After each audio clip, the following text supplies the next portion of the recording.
Great, selamat pagi teman-teman semuanya. Ada satu hal yang cukup menarik dalam dunia jagat raya ini ya.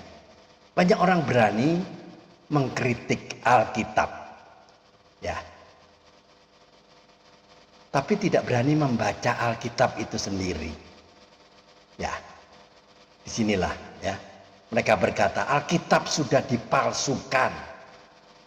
Alkitab tidak bisa dipercaya. Alkitab itu cerita karangan. Tapi ketika ditanya, sudah pernah membaca Alkitab sampai selesai? Ya, jawabannya belum. Nah, disinilah itu seperti seseorang yang berkata, makanan itu beracun. Tapi ketika ditanya, sudah pernah mencicipinya? Dia menjawab juga, belum juga. Nah, ini dia. Pertanyaannya sederhana ya. Mengapa banyak orang begitu berani menolak Alkitab, tapi begitu takut untuk membacanya? Hari ini ya, kita akan membahas sesuatu yang mungkin sedikit tajam, tapi penting untuk kita renungkan. Kitab yang paling banyak diserang, teman-teman, sepanjang sejarah manusia tidak ada kitab yang diserang seperti Alkitab. Alkitab itu pernah dilarang, dibakar, dimusnahkan, dicemooh. Tapi anehnya, semakin diserang, Alkitab justru semakin tersebar. Hari ini Alkitab adalah buku yang paling banyak diterjemahkan di dunia ini ya. Jika Alkitab hanyalah buku biasa, seharusnya ia sudah hilang sejak lama, ya enggak? Tapi yang terjadi kan justru sebaliknya. Mengapa orang takut membacanya, teman-teman? Ada kemungkinan yang jarang dibicarakan ya.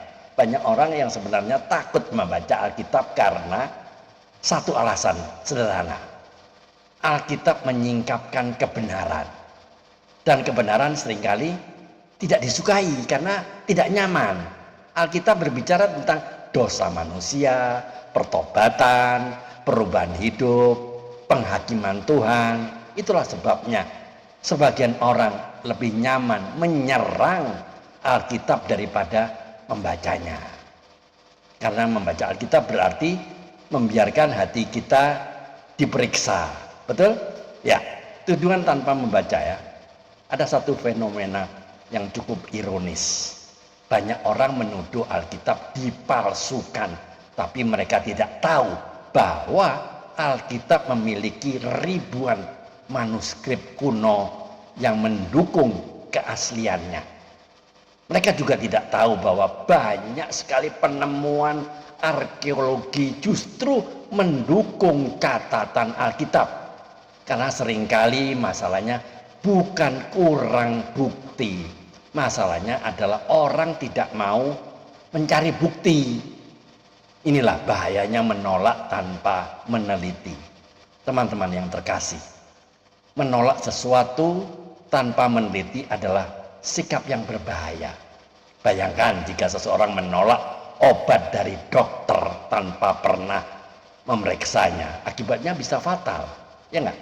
Hal yang sama juga berlaku dengan Alkitab. Alkitab bukan sekedar kitab agama. Alkitab adalah pesan keselamatan dari Tuhan kepada manusia, dan inti pesan itu adalah Yesus Kristus. Mengapa banyak orang justru bertobat setelah membaca? Teman-teman yang terkasih, yang menarik adalah ini, banyak orang yang awalnya menolak Alkitab justru berubah setelah membacanya sendiri. Ada yang membaca untuk mencari kesalahan, tapi justru dia menemukan kebenaran. Ada yang membaca untuk menyerang iman Kristen, tapi justru menemukan Yesus, karena firman Tuhan adalah bukan sekedar tulisan. Firman Tuhan adalah kebenaran yang hidup. Wow, keren ya. Jadi pesan moralnya, saudara yang terkasih, sebelum kita menolak sesuatu, setidaknya pelajarilah terlebih dahulu. Iman yang dewasa tidak takut tentang pertanyaan. Sebaliknya, iman yang dewasa justru mencari kebenaran dengan jujur. Karena Alkitab ya, bagi orang yang benar-benar mencari kebenaran, Alkitab itu sering menjadi jawaban yang sungguh-sungguh mengejutkan. Jadi pertanyaannya tolong dijawab dengan jujur ya. Ada 2 pertanyaan. Renungkan jawaban Anda. 1. Ya, teman-teman yang menonton YouTube channel ini. Apakah Anda menolak Alkitab karena benar-benar sudah mempelajarinya, atau hanya karena kita mendengar pendapat orang lain? 2. Jika Alkitab benar-benar firman Tuhan, apakah Anda sudah memberi waktu untuk membacanya dan mengenal Tuhan melalui firman-Nya? Tolong dijawab jujur ya. Bagi teman-teman yang mengikuti di YouTube channel, silakan tulis di kolom komentar jawaban Anda dan renungkan baik-baik. Teman-teman, closing statement-nya, banyak orang berdebat tentang Alkitab, tapi jauh lebih sedikit orang yang membacanya dengan hati yang terbuka. Padahal Alkitab bukan sekedar buku untuk diperdebatkan. Alkitab adalah surat cintanya Tuhan kepada manusia. Dan di dalamnya kita menemukan satu nama yang mengubah sejarah dunia ini, yaitu Yesus Kristus. Truth invites investigation. Kebenaran selalu mengundang untuk diselidiki.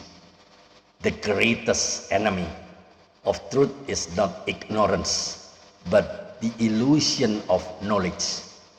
Musuh terbesar kebenaran bukanlah ketidaktahuan, tetapi perasaan seolah-olah sudah tahu. Itu. Mari kita tunduk kepala, kita berdoa. Tuhan Yesus yang baik, terima kasih untuk firman-Mu yang hidup dan berkuasa. Bukalah hati kami agar tidak menolak kebenaran, tapi mau mencari dan mengenal-Mu melalui firman-Mu.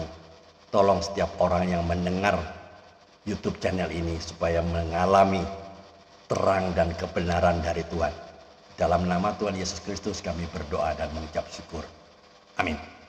Teman-teman, jika konten video YouTube ini memberkati Anda, silakan dibagikan kepada teman-teman yang lain, agar melalui Anda banyak orang yang bertobat dan menerima Yesus sebagai Tuhan dan Juru Selamat. Ayo keep on fire, keep on moving. Tetap sampaikan, tiada hari tanpa bersaksi tentang Kristus, tiada hari tanpa memenangkan jiwa. Ayo mikir, Tuhan Yesus memberkati. Amin.